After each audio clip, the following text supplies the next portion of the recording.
Why is it that the Democrats stand with all of these adversaries and point the finger at us and say, we are traitors? That really sticks in my craw, and it should stick in your craw too. Because for the last 100 years, Democrats have been the ones appeasing, bribing, coddling, trying to find moderates in the world's worst regimes. Those regimes that are truly the most anti-social justice, actually just anti-justice, no modifier needed, regimes in the world. And I don't know about you, but I'm sick and tired of Nancy Pelosi tweeting out things about Moscow Mitch McConnell, and same thing with her friend, I believe one of the impeachment managers, Hakeem Jeffries, congressman from New York.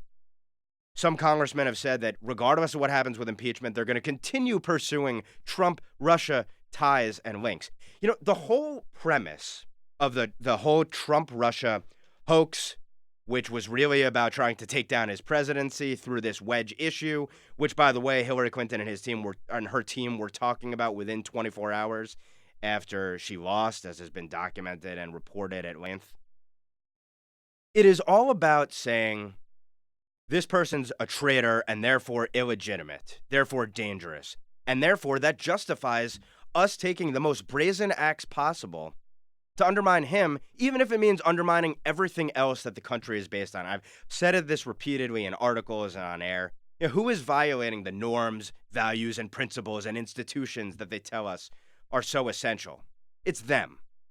Who is coddling our worst adversaries? It's them.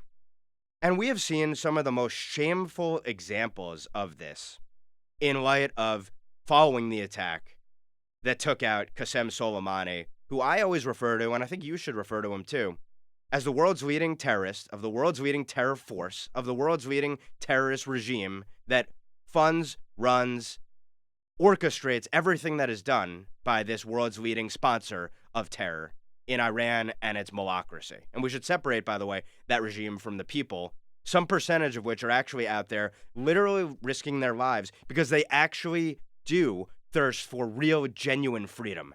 Not the freedom that we heard about in Egypt, which was freedom for the Muslim Brotherhood to run roughshod over Christians and all sorts of other ethnic minorities and destroy a country. Not the kind of freedom we heard about in all the other Arab Spring places where the Arab Spring turned into the Arab Winter very quickly.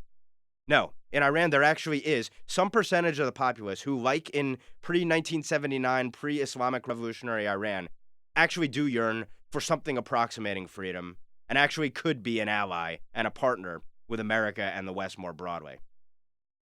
I want to go to a couple clips because some of the things that those on the left have been saying post-Soleimani are just absolutely insane. And just like with Nancy Pelosi calling Mitch McConnell Moscow Mitch, and by the way, his preferred name is Cocaine Mitch. He said this, so show some respect to the majority leader, Madam Speaker.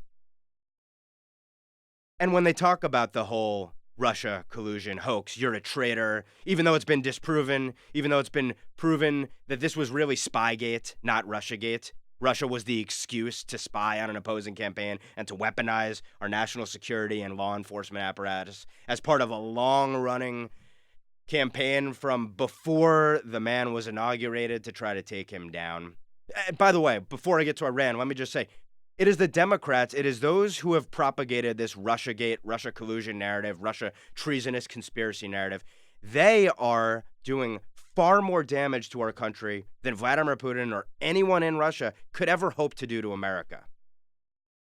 And it's sort of the same thing with what we're seeing with what honestly sound like propagandists for the Iranian malocracy, a malocracy that has been at war with America since 1979.